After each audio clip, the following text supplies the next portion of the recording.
to experiment, Hillary tried on different personalities and lifestyles, or at least outfits. Her friend Chris Olsen called them her costumes.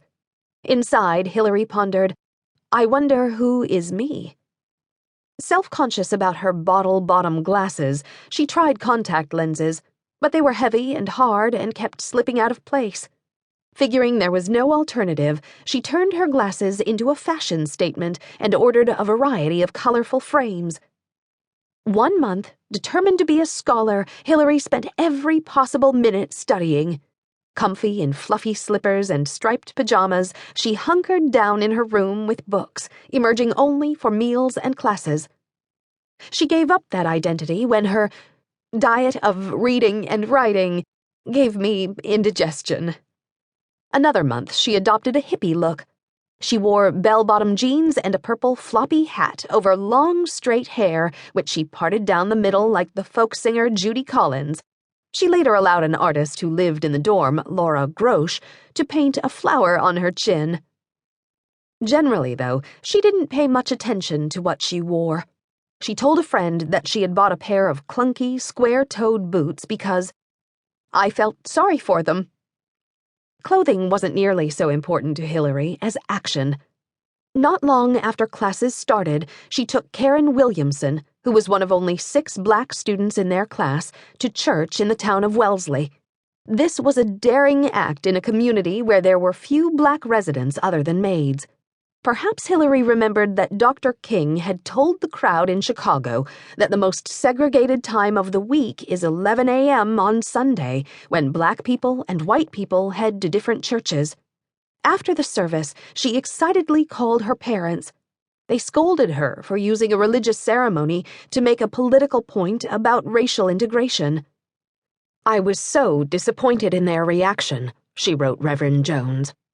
"My attitudes toward so many things have changed in just 3 weeks." Not so much, though, that she was ready to switch political parties. Elected president of the college's Young Republicans Club her freshman year, Hillary rallied members to support Republican candidates.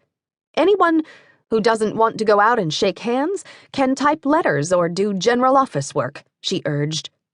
Among the candidates they helped was the Attorney General of Massachusetts, Edward Brooke, a black man who was running for U.S. Senate.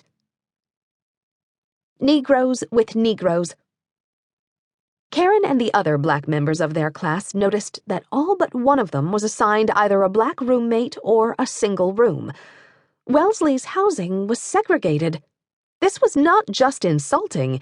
People were beginning to argue that it should be against the law.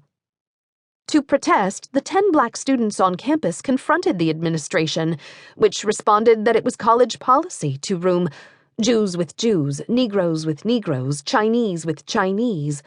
Furious, the students wrote articles in the literary magazine and newspaper. Hillary's boyfriend, a junior at Harvard College named Jeffrey, had a roommate who was black. Clearly, Wellesley's dorm policy was old-fashioned. Although she enjoyed dancing with Jeff to the latest Beatles album, she preferred to talk about issues in the New York Times, a liberal newspaper she'd started reading. As they talked, she learned more about the civil rights movement. So many brave people, including students, were demanding their rights. In 1963, when Hillary was in 10th grade, thousands of black kids marched in Birmingham, Alabama, to end segregation. She watched Dr. King on television as he told 250,000 marchers in Washington, D.C., "I have a dream." The following year, President Johnson strong-armed Congress to pass the Civil Rights Act of 1964, which outlawed racial discrimination. In the spring of Hillary's senior year of high school, state troopers beat marchers in Selma, Alabama. The month before she left for college, Johnson signed the Voting Rights Act of 1965. All of these events had hit the news, but in college, Hillary was becoming more aware and concerned. She and several white students formed an organization, Wellesley Against Racism, WAR. Segregation was one of several national issues that caught her attention. Women's Lib. In 1963, 2 years before Hillary arrived on campus, a woman named